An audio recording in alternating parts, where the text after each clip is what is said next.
오늘부터 주택담보대출 금리가 7%를 넘었습니다. 오늘 아침 4가지 주요 소식. 하나, 주요 은행의 주택담보대출 고정금리가 3년 5개월 만에 7%를 돌파했습니다. 올해만 0.78%포인트 올랐어요. 앞으로 대출을 받으실 분들, 그리고 변동금리 대출을 갖고 계신 분들은 꼭 들어주세요. 둘, 중국 부동산의 회복 조짐이 나왔습니다. 상하이 주택 거래가 전월 대비 170% 급증했어요. 3년 만에 최고치를 기록할 전망입니다. 셋, 파키스탄이 미국과 이란의 평화회담을 며칠 내에 주최할 준비를 하고 있다고 밝혔습니다.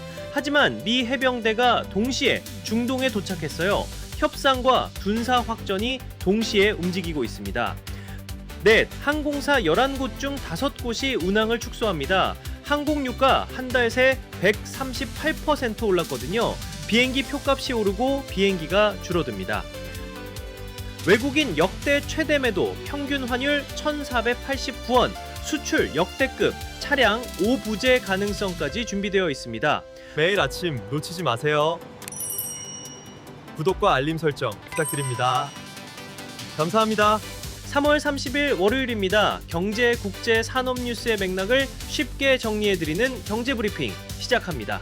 지난 주말 편안하게 보내셨나요? 이번 주도 함께 시장의 배경을 읽어보겠습니다.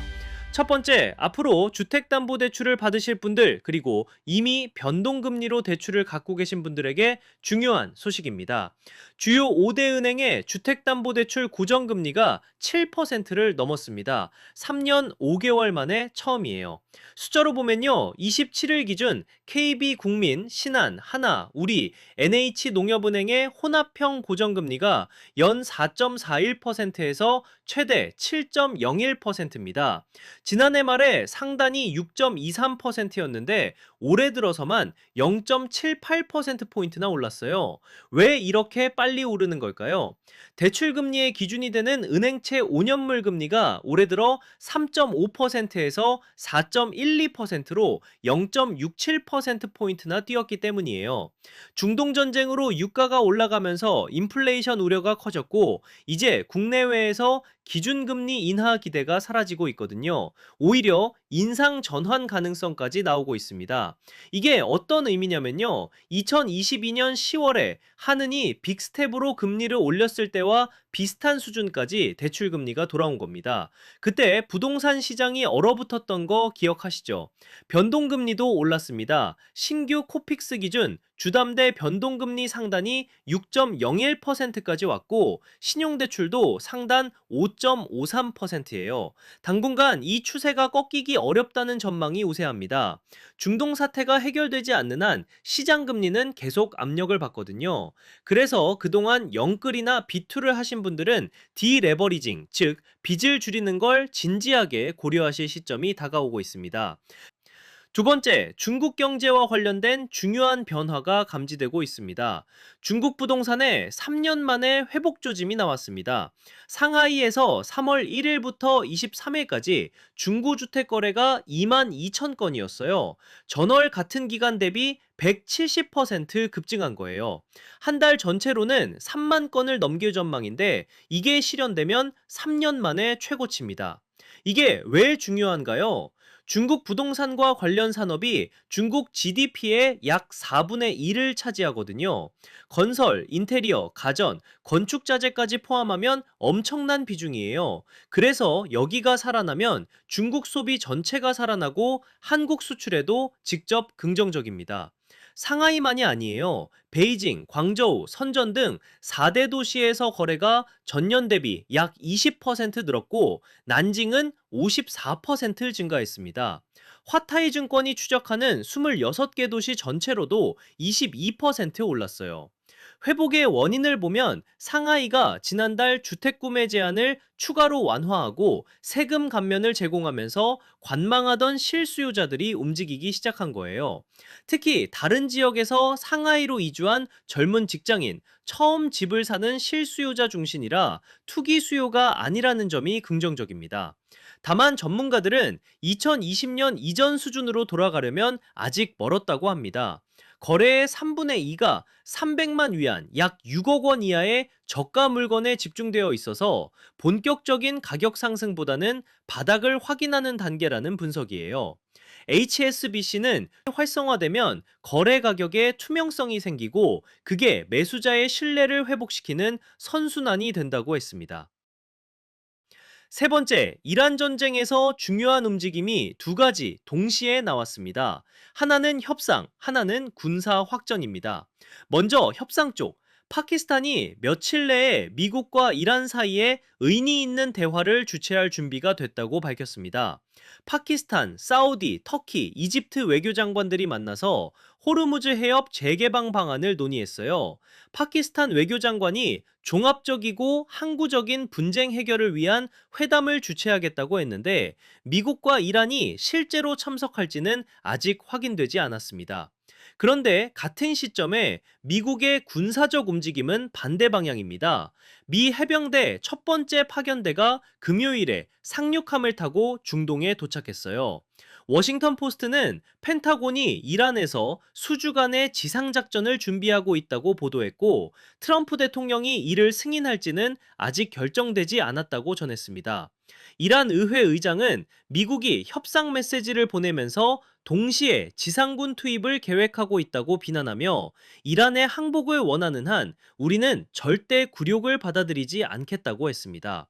그러니까 정리하면 파키스탄 중재로 대화 채널은 열리고 있지만 미국은 지상군 카드를 동시에 꺼내놓은 상태예요. 군사적 압박과 외교적 출구를 동시에 운영하는 패턴입니다.